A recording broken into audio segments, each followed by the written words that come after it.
Today I'm going to tell you the story of Robert Kiyosaki. He's a millionaire and the author of many best-selling books. But actually, he wasn't raised in a wealthy family. In fact, he was raised in a family like most of us who worked but didn't have much financial intelligence. So, how did Robert become rich? Let's have a look as he explains in one of his bestsellers, Rich Dad Poor Dad.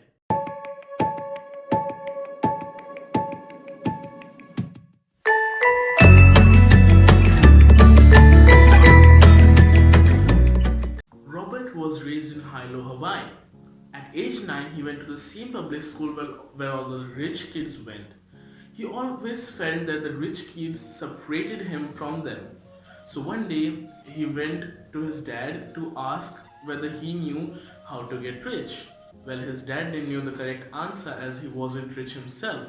So he told him, go to school, get good grades, and one day you will become rich. His dad is referred as poor dad.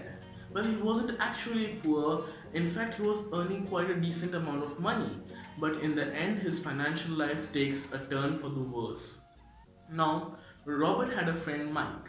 Mike's dad is referred as the rich dad. Well, he wasn't rich now, but soon will become one of the richest men in Hawaii. So, what did the rich dad taught Robert? Rich Dad poured a strong financial foundation in these kids' minds. To start off, all you need to know is the difference between an asset and a liability. You see, the rich acquire assets and the poor and the middle class acquire liabilities, but oftentimes they think that they are an asset. The main cause of financial instability is because of the lack of knowledge about an asset and a liability. So, in short, asset means something that brings money in my pocket, and a liability is something that takes money out of my pocket. Now, let's draw the cash flow pattern of a normal individual. This right here is a normal individual, and this is his cash flow pattern. So he earns from his job, which is his income. He has basic expenses like food, clothing, entertainment, and transportations, which take money out of his pocket. Most normal individuals do not have assets, and this guy also does not have any assets, but he sure has some liabilities. His basic liabilities are credit cards, branded cars, believe it or not, his house, and there are many more, which makes his expenses bigger, which takes more money out of his pocket. The poor dad was stuck in this process, and most of the people are also stuck in this trap, and the rich stay away from it. So this here is a rich guy, and this is his cash flow pattern. So he earns from a job or a business, which is his income. He also has the same basic expenses, and the one thing that the rich do differently is that they invest in assets such as stocks, bonds, and real estate, which bring back passive income to them, increasing their income. And then, after they get that income, they reinvest it to bring more income, and the cycle continues. And after such a point, their income becomes so big that they do buy some small liabilities like jet or a yacht or maybe an island, even though these things may take money out of his pocket, but their asset column is so big that they won't feel a loss. You see, poor dad's income was not less, but his expenses were also very high, which made it impossible for him to invest in assets. And because of his liabilities, he was in debt even after his death.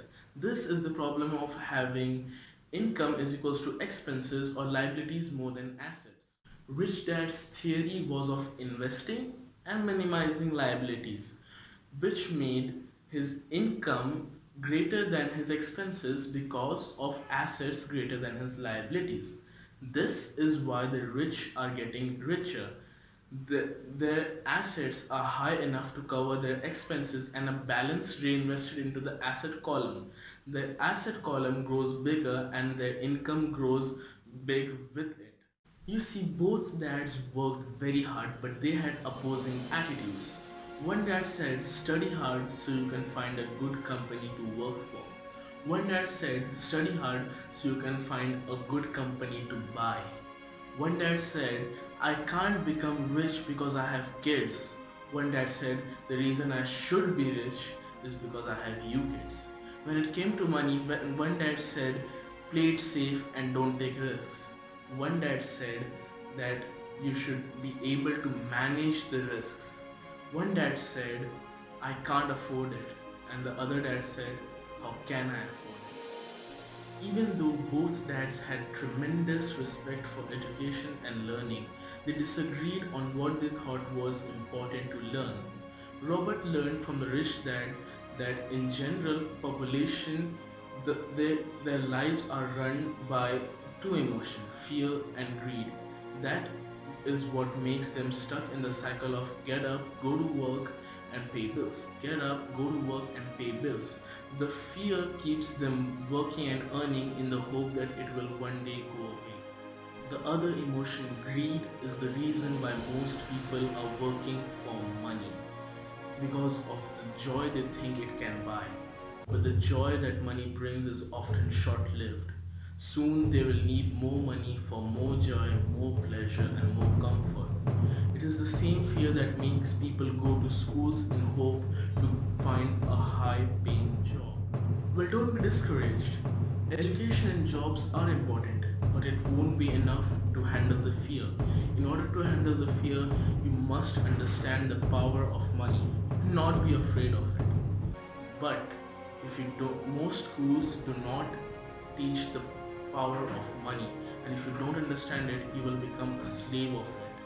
And ignorance of the power of money leads to fear and greed, which should trap you in the cycle of working. The rich dad said, learn to use your emotion to think, not to think with emotions. Examples for emotional thinking is, I need another job, or I deserve a raise, or I need this job because it is secure. Instead of, is there something missing here? Well, this is a reality. For most people, their profession is their income, and for the rich, their assets is their income.